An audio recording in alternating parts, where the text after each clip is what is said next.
Happy Friday, everybody. Max here with your fix of gaming news. Coming up, Subnautica's early access launch has made quite a splash. A LEGO game that is less than 3 years old is already being delisted, and the director of Star Wars: The Old Republic talks about a reboot that never happened. Let's get into it.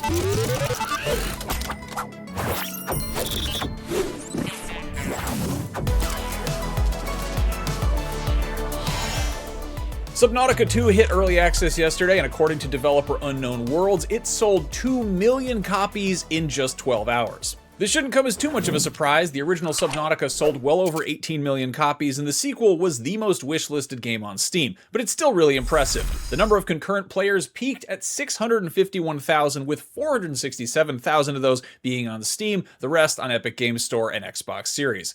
IGN's reviewer Travis Northup gave it, you guessed it, a 7 out of 10. That's good, not great, but Travis also fully acknowledges this is the early access version, and the game is bound to have some major improvements by the time it gets a 1.0 release, especially with so many players involved, and presumably some of them giving some feedback.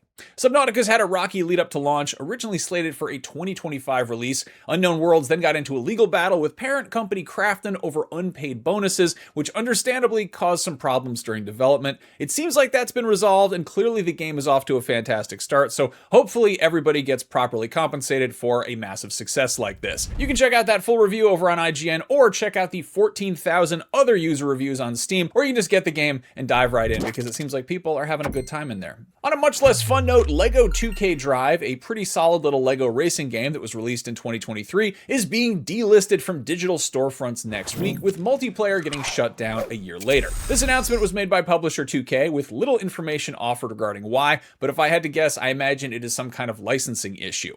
The game was released on May 19th, 2023 for PC, Switch, and both generations of PlayStation and Xbox, and 2K is celebrating its 3-year anniversary by making it unavailable for purchase digitally from any of those storefronts. Anyone who already owns the game will still have access. Online multiplayer will be available until May 31st, 2027, at which point the servers will go offline. This is a totally decent little racing game. IGN's reviewer gave it an 8 out of 10. I played a little bit when it first came out, and I recall having a nice enough time. It's a LEGO racing game. It's cute. It's a good time. You just drive LEGO cars around and do little jumps and stuff. We've gotten used to hearing about live service multiplayer games getting delisted, but it especially sucks when it's a game that can just be enjoyed offline solo, and they don't even allow people to buy it with regular money. Just feels like a waste of developers' time and energy. Right now, LEGO 2K Drive is only $20, so if you're looking for something to play this weekend, maybe while you're running down the clock until Forza Horizon 6 is officially out for everyone on Monday, that is one option. It's also just a weird little digital collector's item, because after Monday, you can't download it anymore. Finally, former BioWare dev James Olin, who was director of Star Wars: The Old Republic, revealed that EA canceled plans to reboot the long-running MMO. In an interview with PC Gamer looking back at his storied career, Olin revealed the plan was to reboot the game under the new title Star Wars: The New Republic. He spent half a year developing this pitch before putting it in front of Lucasfilm bigwigs Kathleen Kennedy and Dave Filoni.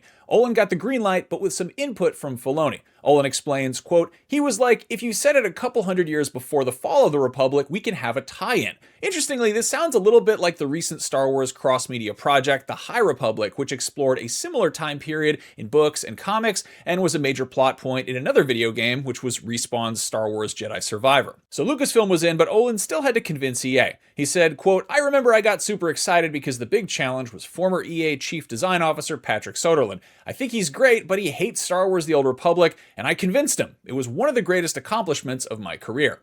Soderlund was sold, but unfortunately EA's board of directors was not. They remembered spending $300 million, Olin said, referring to the Old Republic's high development costs. They're like, why the f*** are we going to spend a bunch more? So the New Republic didn't happen. Olin later left BioWare to work at Archetype Entertainment on the upcoming Mass Effect-like Exodus, but he's since left that to go work on RPG adventure books, which honestly sounds a lot better than running a AAA video game studio. Hey, before we go, if you're looking for some awesome indie games at an awesome price, head over to IGN's sister site, Humble. Right now, Humble is celebrating its 15th anniversary with a bundle of some of the best indie games of all time. Pay at least $10 and you will get Celeste, The Witness, Super Hot, Slime Rancher, Bloodstained Ritual of the Night, Starbound, Citizen Sleeper, and Risk of Rain Returns. That is a killer lineup, and proceeds go to support the Electronic Frontier Foundation, a nonprofit that's dedicated to defending digital rights, something we need plenty of these days. If you don't have any plans on the first first weekend of June, why not come hang out at IGN Live? It is a 2-day celebration of gaming, entertainment, and pop culture. We'll have celebrity guests, live panels, tons of giveaways, playable demos for a bunch of upcoming games, meet and greets, and tons more. That is happening in downtown LA on June 6th and 7th at the Magic Box, and you can find more info and grab tickets at ign.com/live. I'm Max Scoville. Thank you all for watching, and for everything gaming, keep it locked to IGN. Have a great weekend, everybody. Go play some video games. You've never seen anything like IGN Live, an all-access fan event where you take front row for the latest movie and game reveals. Go hands-on with brand new consoles and game demos. Take part in interactive live panels.